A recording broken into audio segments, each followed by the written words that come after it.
Well, hello and welcome to Gmodism channel. Your host Eric here, and we're going to get back with some more Gimle battles, of course. Indeed. So, next up, we are actually having a commissioned officer in the Army of Gmodism's submission, namely Lieutenant Crayv. So, let's dive into this little ship right here and check it out.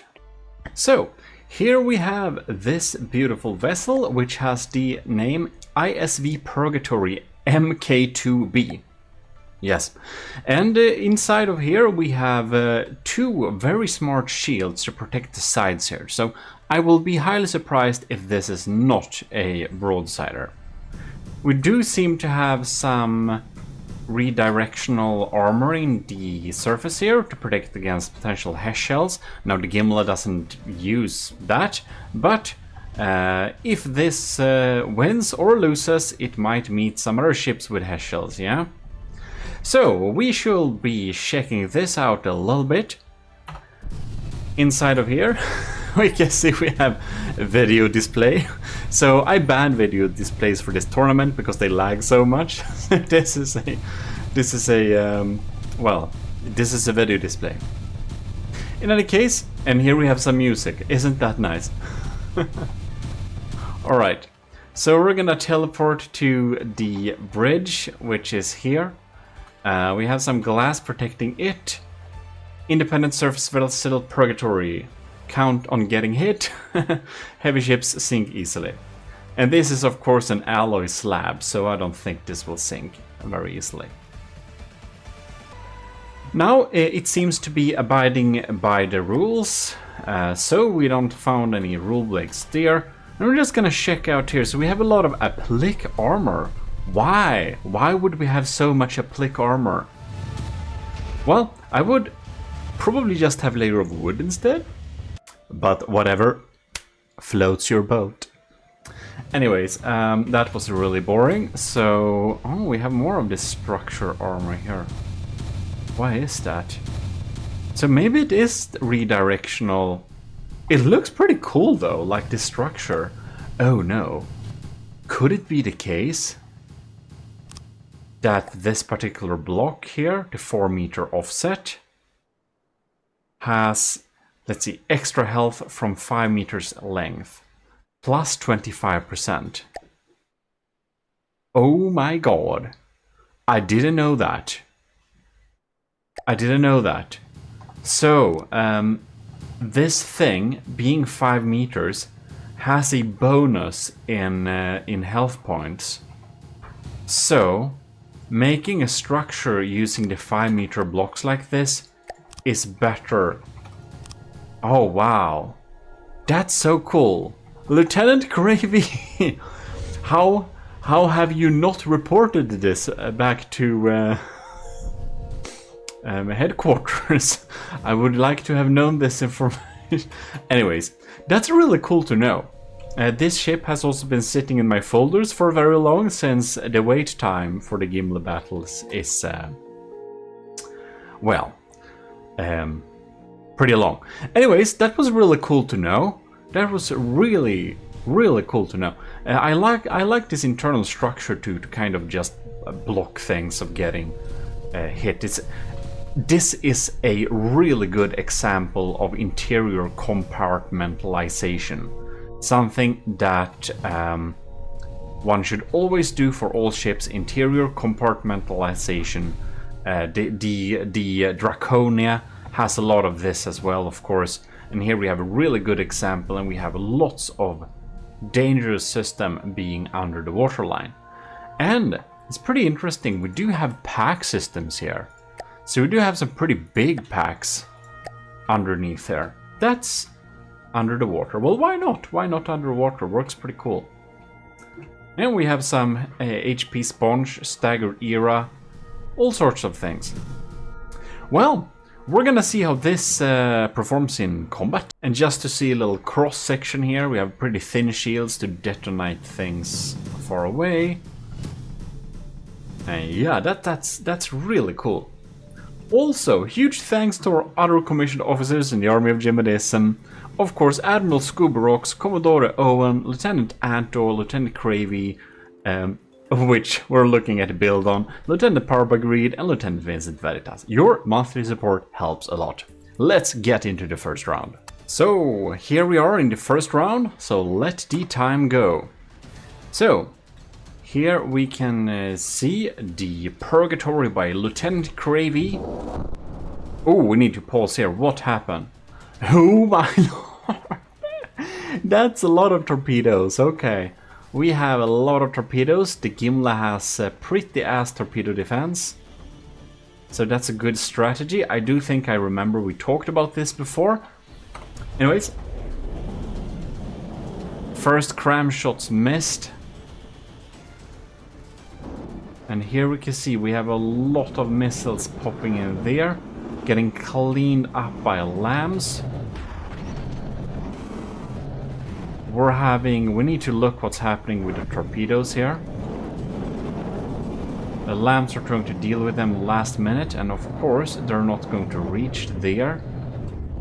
I'll expect the next volley of torpedoes to reach. We have some underwater flag systems to actually deal with them, so oh damn!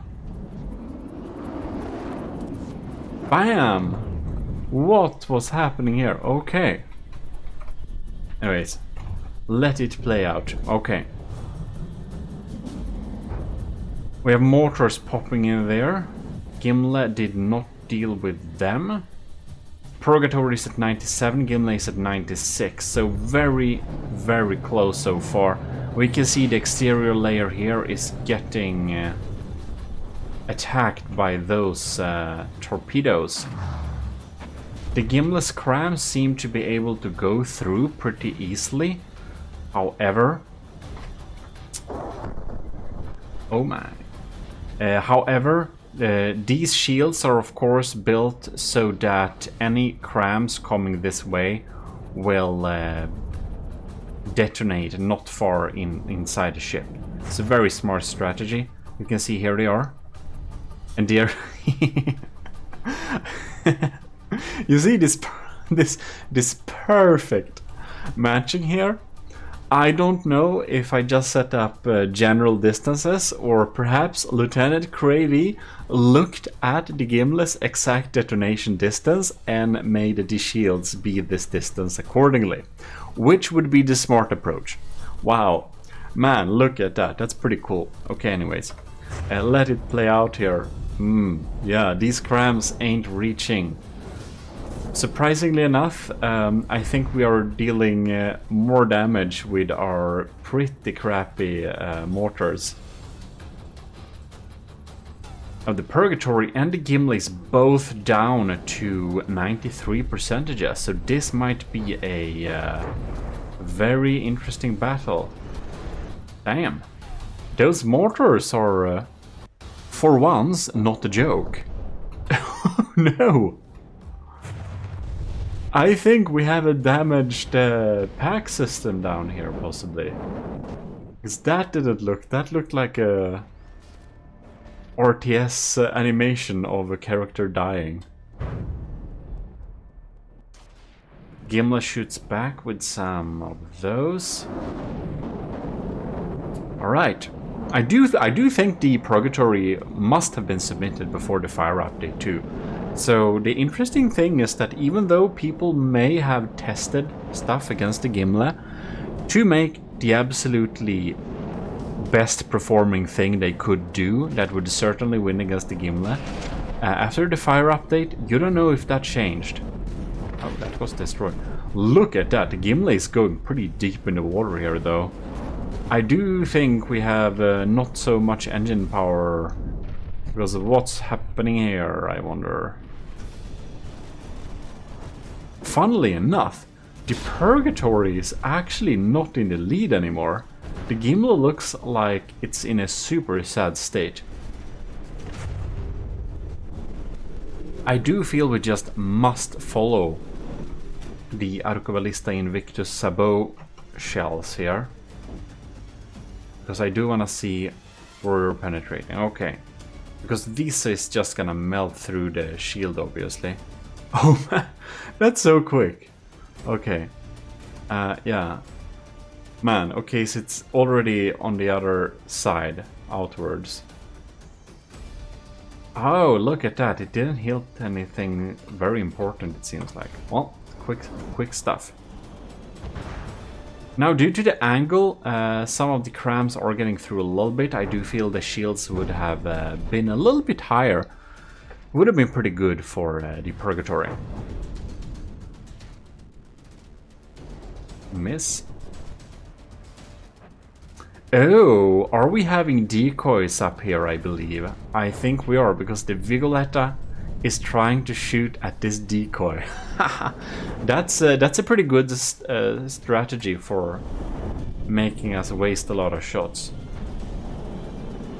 Now we had more of those damaged packs. Bam! It honestly looks like the Purgatory seems to be dealing most of its damage via torpedoes nowadays. So I guess we need to follow one of the torpedoes and see where they go.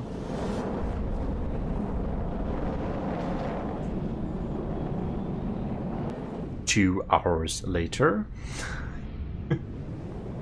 No, the Gimle is in such a sad state. Look at this. Wow. Riding that missile, I think we kind of missed that action. The state Gimle is now is just absolutely sad. It's just tipped over. It's kind of floaty though, but I'm kind of surprised. I didn't remember I made the Arcoballista Invictus rods be able to move in this angle, but I'm suppose glad I did, because otherwise it would not be able to fire anything, I believe, because the crams can't fire in this direction. Damn. Okay, so the Gimle now dies. Not surprising. Wow. Yeah, it looked like they were on pretty equal footing for a while, but man, not at all. The Purgatory absolutely, using those torpedoes, were able to make the Gimle lose power, roll over, and die. So let's go to the second battle, because this is, remember, best of 3. Round 2, here we are. We'll absolutely have to watch what happens with the packs. So it's kind of red and blue colored pack. No, it missed. That's too bad. No. Here's a propeller falling off. So something happened. Alright. The Purgatory is a bit damaged. I do suspect these missiles are not going to come in here, really. We have a pretty good anti-munition system. We do fire our rods of flak, however, which might be, you know, I don't know if it's wasteful, but even though these missiles aren't huge, they still do a lot of damage, so of course better to shoot them down. I wonder if this is cluster missiles. No? Perhaps not. So this time the Gimle is slightly in the lead,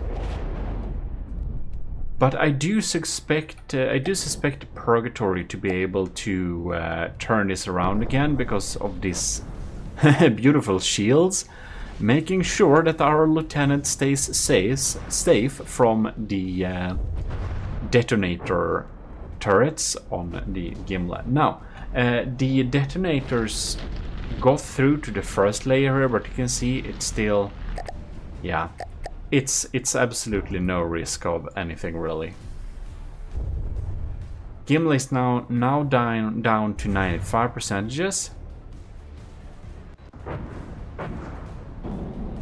Oh yeah, this is okay. So this is not cluster missiles. That's I think all of them are VLMs. Now this is gonna be shot down, but no. well. I think the anti-missile, torpedo system is working a double shift there, but it's never gonna get through, of course. And these packs, they do tear some big holes there. They really hurt the engine power here, so we have a little bit trouble of staying at the aesthetically pleased level that the Gimle spends 100,000 engine power any second on. Yeah, the Gimle spends a lot of power at staying at an aesthetically pleasing level. I know. I'm gonna try and make a ship that tries to be a little bit more focused on, you know, not this. What the hell? No, I probably won't do that. I like making aesthetical ships, so never mind, ignore that. I have dreams of making an only functional ship, and that was what I intended to do when I started to build the Gimle, and then it kinda, you know, became a design project instead. So the Purgatory really goes down dirty with the Gimle on its level, getting beaten up and damaged and still fighting pretty harsh. So it seems that the Purgatory, she's able to take on the Gimle from a very damaged state. Was that a misfire or no? No, probably not. Yeah, but that's really interesting though. Purgatory is down to 88%, the Gimle is at 86, but I do think the Gimle is starting to cave in a little bit. Can't possibly deal with this continual swarm of torpedoes. It's doing a lot of damage towards the Gimle, and the Gimle has pretty light anti-torpedo defenses. It has some diff guns underwater to handle torpedoes, and it has two small packages of well, anti-torpedo things, you know, these. Except they, you know, can take out some of them, but no way near the swarms that are getting thrown at. The Gimle is going pretty low again, 82%, so it looks like it's very likely that our lieutenant will take home this victory.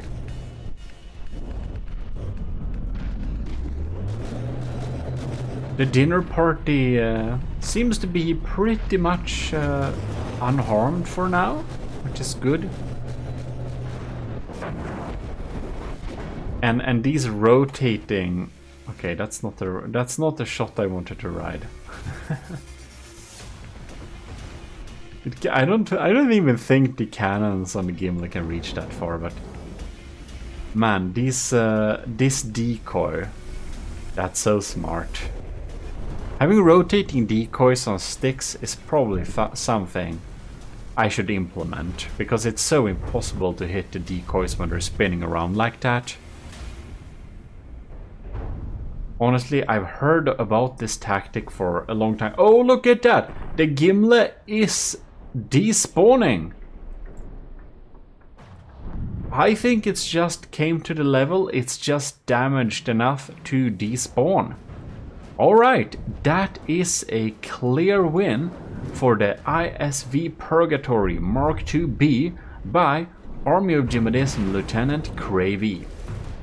Well, and we even took home two great tips of making better battleships in the future, which is of course using the 5-meter blocks to get an extra 5% in health bonus, and of course having the spinning decoy on a stick thing. That is quite amazing. Well, Lieutenant Crayv, good job.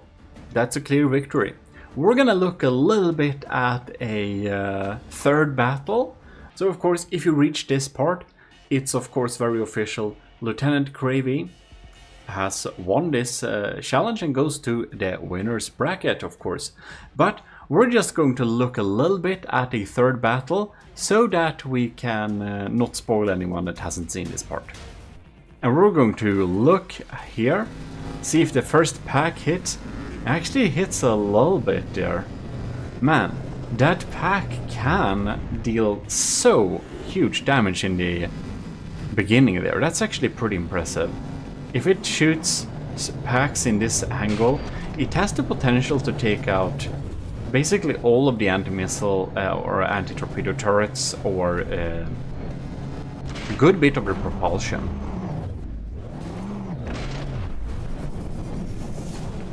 So well. It's able to delete some of them, but not enough to be a big deal. Now, I didn't check. I don't know if all of these shots are pack or not. No, not Pierce or not. Of course, they're pack. But I do think all of them are Pierce. But again, I didn't check, so I'm not sure. They can be impact too, of course. Or something. And what are you aiming at? You almost look stuck. These are so quick. They do a pretty good job of taking out the missiles. Not many missiles actually get through.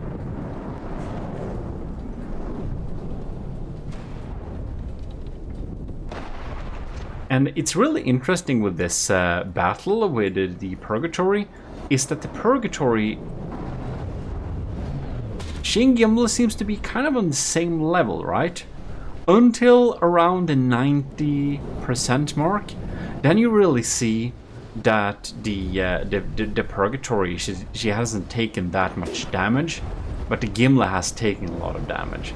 And this spinning decoy is very, very smart thing, because of course we are spending a lot of our materials just shooting at that heat decoy, and that's of course missing shooting on the steam engines and stuff like that. That's also hot. So yeah, pretty interesting stuff indeed. I do feel this battle is just going exactly like the other battles. I do feel it's extensively tested, which is a good thing for quality and consistency, of course. But with that, I will just say huge thanks to everyone who's watching this video, of course. You should definitely subscribe to the channel if you haven't already. More Gimle battles are coming up, of course. Let's see here. Check the Discord on #GameEvents if you want to know exactly the date where the Gimle submissions are closing. Now I'm recording this video a little bit before, so I'm not 100% sure they haven't closed already. Do check the #GameEvents section to see the official end date of submitting the Gimle designs. If it's not closed already, it will close pretty soon. So yeah, that's something good to know if you are still working on a Gimle submission that you want to send in, but you should have gotten that information a long time ago than in you're watching this. But if you missed it, there it is. Anyways, special thanks of course to Lieutenant Crayv, who is supporting us every month, and to the other commissioned officers and the Ecclesiarch of Gmodism YouTube members. As you can see the badges below this video, on some of them would maybe have commented. In any case, this is your host, Eric, and I'm signing out.